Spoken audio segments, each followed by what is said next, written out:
Our healthcare system just took another hit this week. This is from Mediaite. Leading insurance company Aetna announced on Wednesday that it would not participate in Obamacare's exchanges in Delaware and Nebraska in 2018. The move comes a week after the insurer revealed plans to exit Virginia's Obamacare exchanges after 2017. President Donald Trump trumpeted the death of Obamacare on the same day that Aetna revealed its intentions in Virginia. CNN Money detailed the announcement in a Wednesday report. Aetna also revealed that it expects to lose more than $200 million in its individual business line this year, on top of nearly $700 million in losses between 2014 and 2016. The corporation had discontinued its participation in Obamacare exchanges in 11 other states in 2017, according to the CNN Money article. The report adds that Aetna's exit leaves Medicaid as the only insurer on the Nebraska exchange and Highmark Blue Cross Blue Shield as the sole carrier on the Delaware exchange. Later in their write-up, CNN Money pointed out that Humana already announced it is completely abandoning the individual market in 2018. United Healthcare pulled out of Virginia, and Wellmark Blue Cross Blue Shield said it would stop selling individual policies in Iowa in 2018. Wow. Okay. So, this is the part where we tell you, and I mean, by we, I mean progressives, I told you so. We told you so. Look, Obamacare was unquestionably a step in the right direction over what we had before, because what we had before was basically the laughingstock of the world when it came to healthcare and health insurance systems. What Obamacare did is it had an individual mandate which said, okay, you have to buy, you're mandated by law to buy private health insurance. Just like, it's similar to the case with car insurance. But they mandate by law you buy it.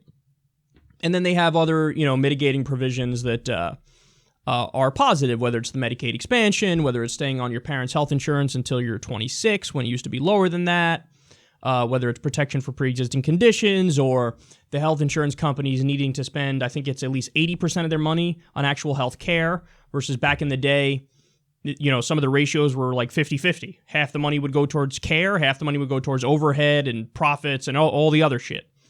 So we told you, though, the main problem with doing that kind of a reform is that you're keeping the private health insurance companies in the driver's seat, and you're at their mercy.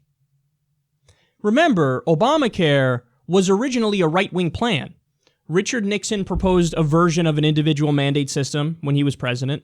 Bob Dole proposed it when he ran against Bill Clinton. Newt Gingrich and Chuck Grassley supported a version of it in the 1990s. The Heritage Foundation, which is a right-wing think tank, wrote policy papers about it, saying this is our answer to single payer, which is supposed to be the liberal idea. Mitt Romney, of course, implemented a similar system in Massachusetts. And what's happening here nationally is insurance companies are basically holding us for ransom. And they're saying, I'm not making enough money, I'm going to leave. It's weird. How are you not making enough money when the government mandated you have a captive market now? Isn't that strange? So they give you millions and millions and millions of new of clients, I should say. And you go, I'm still doing poorly. I'm going to leave because I need to worry about my profits. Well, that's the fucking problem now, isn't it? The problem is that you have to be concerned about profits at all. So in other words, a health insurance company's number one concern is no longer health insurance. It's, I got to worry about my bottom line. Hey, I'm losing money here. What am I going to do? I got to pull out of the market and fuck over millions of people. Okay, then maybe we should get rid of you. How about that? I mean, this idea of like we have to cater to the unnecessary, rapacious, price gouging for-profit middlemen.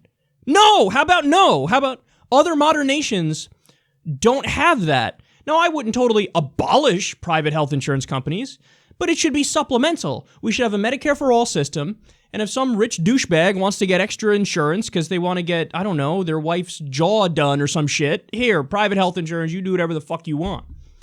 But no, now we have private health insurance companies, they're holding everybody for ransom. We're going to pull out. Did you know, I think it was it Aetna or was it Humana? I forget which one it was, so forgive me, but they said, oh, we're leaving the Obamacare exchanges because what are we going to do? We're losing money, sorry. News came out later. They weren't leaving because of that. They were leaving because the government refused to approve their merger with another health insurance company. So in other words, what that means is, I wanted to make millions of dollars more and you didn't cater to me, so now I'm going to pull out and threaten the lives of millions of people. Well, you can go fuck yourself. We need politicians to stand up to these health insurance companies. They've bought both parties, guys. They own the Republicans, they own the Democrats.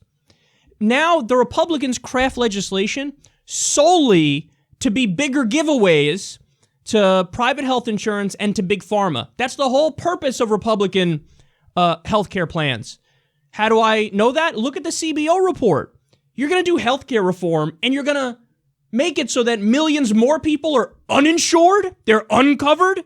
So then what's your purpose? The whole purpose is supposed to be get more people covered and get more people healthcare. No, because who are they serving? They're not serving the people. They don't give a fuck about the people. They're serving the health insurance companies. So, man, this is fucking crazy. We have a system, we have a healthcare system where the private for-profit health insurance companies hold people's health for ransom. Medicare for all and Medicare for all right now. You can't do a system like that, man. They're by design, they are structured to care about their profits. The whole incentive problem is wrong. Because think about it, you're a private health insurance company. What's the best way for you to make money? Have more customers, collect more premiums from them, and deny care as much as possible. The more you deny care, the more you reject claims, the more money you have for your bottom line. So that's a thing where, this is one of those things where capitalism and the profit motive just does not function.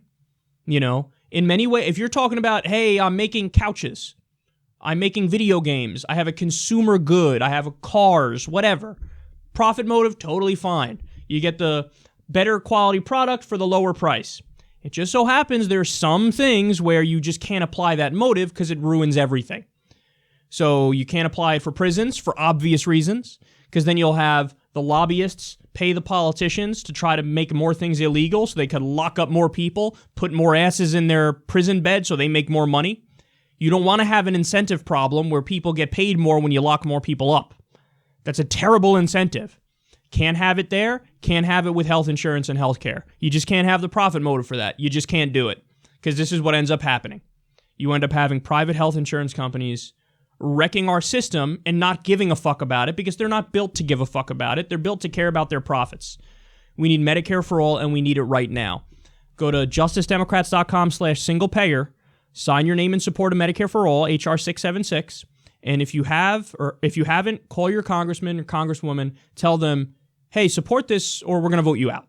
And if they do support it, call them and thank them, because we need it. We need it now. We have to push for it because the system is crumbling in front of us, and it's crumbling because of the greed and recklessness and the corruption of the private health insurance companies and our politicians.